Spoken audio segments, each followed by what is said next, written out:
And whenever the issue of Kashmir is brought up, our friends within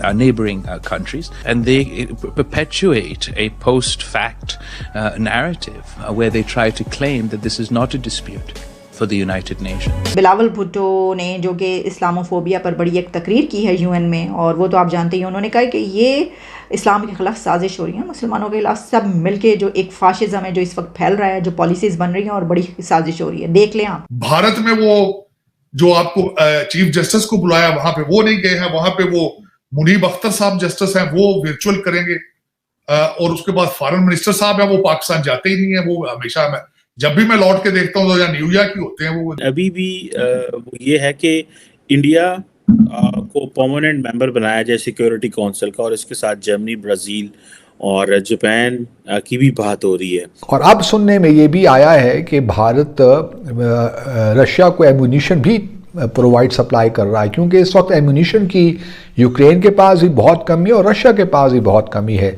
मुल्क के हालात बहुत ख़राब हैं और पाकिस्तान के पॉलिटिकल लीडर्स को ख़तरा है। इमरान खान, बिलावल भुट्टो और मौलाना फजलुर रहमान की जानों को खतरा है। मगर जो ज्यादा खतरनाक काम इंडिया ने किया, ये बात दुनिया में बिल्कुल नहीं मालूम किसी को और किसी मीडिया में नहीं आती को, यहां पर इंडियन गवर्नमेंट ने ज्यादा होशियार बनने की कोशिश की। रशिया को वेपन्स की जरूरत थी, एमुनेशन की जरूरत थी। अब ये जो खाली टैंकर्स ऑयल टैंकर्स जाते हैं रशिया तेल लेने के लिए, ये सारे वेपन से भरे हुए होते हैं इनके, क्योंकि Russian equipment 80% Indian military equipment जो है वो रशियन है। तो जारी बात है, इंडिया अगर बनता है member as a permanent member of the UN security council, तो बहुत ज्यादा जो एक स्टेचर है इंडिया का बदल जाएगा। उनका नाम मैं नहीं लूंगी कि बेचारे मुश्किल में ना आ जाए। वो कहने लगे कि इसका एक ही हल है कि पाकिस्तान को तोड़ के दोबारा बनाया जाए। मैंने कहा कोई खिलौना है कि तोड़ के, उन्होंने कहा, लेकिन प्रॉब्लम ये कि टूट भी नहीं रहा। ये टूट तो चुका है, टूटा तो है, टूटा तो है, जोड़ नहीं रहा।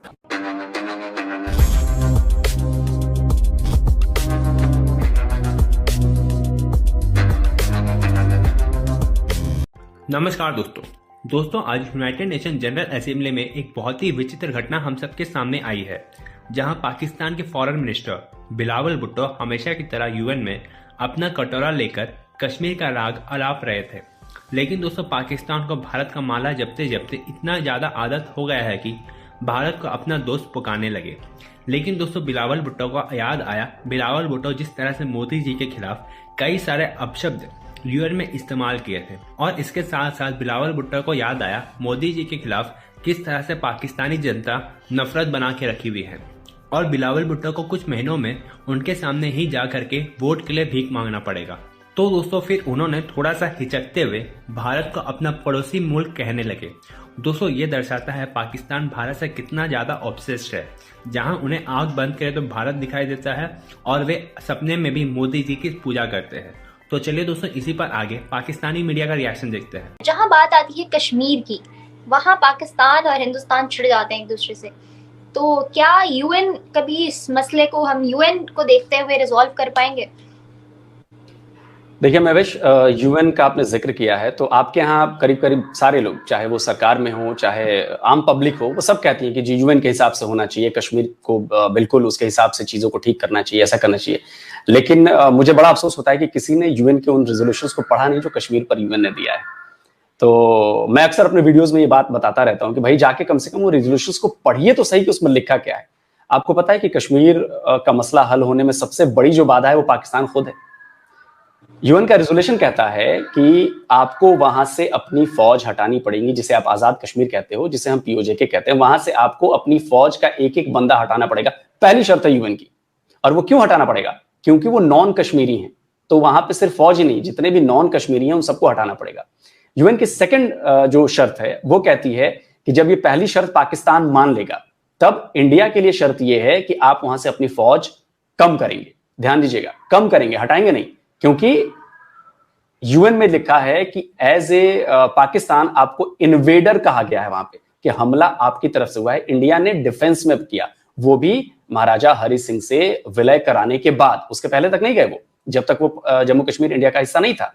लेकिन जब इंडिया का हिस्सा बन गया तब भारत ने अपनी फौज भेजी। तो ये एक जेन्युइन और लेजिटिमेट जो कार्रवाई होती है वो की गई। तो जब तक आप ये हटाएंगे नहीं, उसके बाद ये कम होगा, उसके बाद रेफरेंडम होगा, प्लेबिसिट होगा। तो जो सबसे पहली शर्त है वो पाकिस्तान मानता ही नहीं है।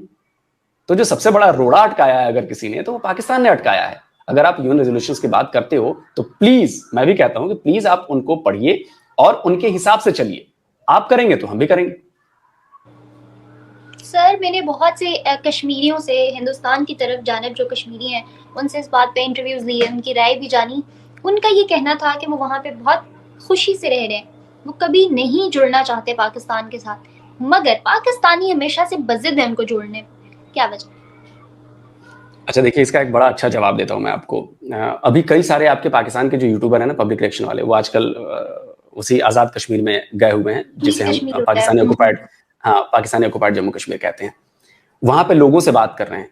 वहां पे ज्यादातर लोगों से जब आप ये पूछते हो ना कि भाई आपको पाकिस्तान से मिलना है या क्या आजाद रहना है, तो उनका एक ही होता है कि खुद मुख्तार बनना है हमें। लेकिन आप अगर जम्मू कश्मीर हमारे वाले हिस्से पे आके पूछोगे तो वो ये बात कभी नहीं कहेंगे खुद मुख्तार रहेंगे, क्योंकि खुद मुख्तारी की जरूरत क्या है, उनको पता है कि ये कानूनन और दस्तावेजन इंडिया का हिस्सा है। क्योंकि जिस तरह से बाकी की 550 रियासतें थीं जब इंडिया ने एक्सेशन ऑफ पेपर तैयार किया था, वही एक्सेशन ऑफ पेपर महाराजा हरि सिंह ने भी साइन किया, जो बाकी की रियासतों ने साइन किया हमारे में शामिल होने के लिए, रिपब्लिक ऑफ इंडिया में। तो और ये सारा यूएन के पास रिकॉर्ड है, वो जानते हैं कि ये प्रोसेस वही फॉलो किया गया है। तो जो कानूनन अधिकार है हमारा, वो हमारा है, उस पर इंडिया का अधिकार है।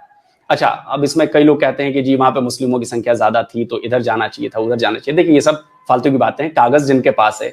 अब आप बताइए कि बलूचिस्तान पर तो पाकिस्तानी सेना ने हमला करके कब्जा किया ना, तो वो भी तो यही कहते हैं कि हमारे पास साइन किए हुए दस्तावेज हैं, वो भले ही जबरन साइन किए हुए हैं, लेकिन आज तुम कहते हो ना कि बलूचिस्तान हमारा पार्ट है। तो यहाँ पर तो कोई जबरन कब्जा नहीं हुआ, कोई हमने हमला करके कब्जा नहीं किया, वो हमारा हिस्सा था, हिस्सा हुआ, और वैसे ही जैसे बाकी रियासतें हुई वो हुआ। आप जम्मू कश्मीर में जब देखेंगे तो जम्मू कश्मीर में, आजाद कश्मीर में आपको पता है कि सिर्फ एक यूनिवर्सिटी है और उसके 3 कैंपस हैं। आप अगर जम्मू कश्मीर की बात करेंगे हमारे वाले हिस्से की, तो वहां पे आपको 20 से ज्यादा यूनिवर्सिटीज मिलेंगी, आपको वहां पे आईआईटी मिलेगी, आपको वहां पे बड़े से बड़े अस्पताल मिलेगा। मुझे लगता है कि 50 से ज्यादा अस्पताल है वहां पे, जो बड़े अस्पताल है। आपको वहां पे रेल का इंफ्रा मिलेगा। डेवलप नहीं है वैसे, आपने देखा होगा वीडियोस। बिल्कुल, तो मैं वही कहना चाहता हूं कि हमने डेवलपमेंट की है। मुझे याद है कि आपकी यूएन में रिप्रेजेंटेटिव थी, मलिहा लोधी नाम था उनका। उन्होंने जाकर एक तस्वीर दिखाई, बड़ी फेमस हुई थी वो तस्वीर, शायद आपने भी देखी होगी, कि एक लड़की है, बच्ची है, और पैलेट गन से ना उसके सारे चेहरे पे दाग लगे हुए हैं, जो छोटे छोटे छर्रे लगते हैं। कहा कि जी ये कश्मीर की लड़की है और इंडिया के जवानों ने ऐसा किया है। 1 घंटे के भीतर प्रोपेगेंडा एक्सपोज हो गया। सारी दुनिया, बीबीसी से लेकर सारी दुनिया ने उसको कवर किया। वो लड़की फिलिस्तीनी थी। तो अगर आप यूएन जैसे मंच का इस्तेमाल इस तरह के प्रोपेगेंडा के लिए करेंगे तो आप पर कौन भरोसा करेगा? जबकि हम यहां पे देखिए, हम G20 की मीटिंग करा रहे हैं। G20 वो कंट्रीज हैं जो इस पूरी दुनिया में सबसे पावरफुल कंट्रीज हैं, बिगेस्ट इकोनॉमीज हैं। वो आ रही हैं, वो देख रही हैं कि जो पाकिस्तान के द्वारा जो तस्वीर दिखाई जाती है, उसके उलट जो ग्राउंड रियलिटी है जम्मू कश्मीर में हमारे, वो तो बिल्कुल अलग है। और इसी का नतीजा है कि आप देखिए, यूएई से इन्वेस्टमेंट आ रही है, सऊदी अरब से इन्वेस्टमेंट आ रही है, बाकी जो गल्फ कंट्रीज हैं वो भी बहुत ज्यादा उसमें इंटरेस्ट दिखा रही है कि हम भी इन्वेस्टमेंट करेंगे। हजारों करोड़ की इन्वेस्टमेंट आ रही है, तो यहां से उसका फायदा किसे होगा? कश्मीरियों को होगा। वहां पर सिनेमा हॉल खुला, वहां पर नए नए कॉलेजेस खुल रहे हैं, वहां पे स्पोर्ट्स का आपने देखा होगा कि स्पोर्ट्स में आजकल कश्मीर के बच्चे कमाल कर रहे हैं। बिल्कुल